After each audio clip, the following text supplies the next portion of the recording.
Ever wonder why the tradition of singing the national anthem before Major League Baseball games is as American as apple pie? It's a story that dates back to the 19th century, though it was during the tumultuous times of World War I that the tradition began to take root. Picture this: the year is 1918, and the United States is deep in the throes of the Great War.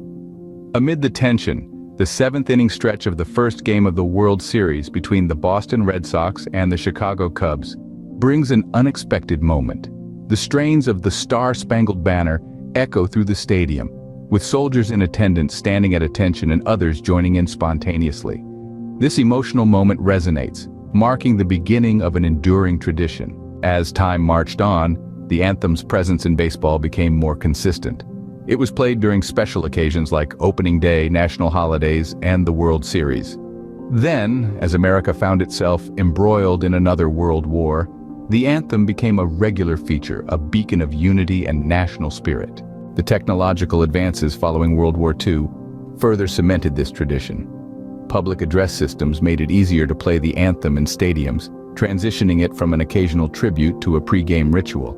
Famous performers began lending their voices to the proceedings, turning it into a showcase of vocal talent and patriotic display. It's important to note, however, that this tradition hasn't been without controversy. The anthem's presence in sports has sparked debates about freedom of speech, political statements at sporting events, and differing views on patriotism. But despite these discussions, the anthem persists as a staple in Major League Baseball.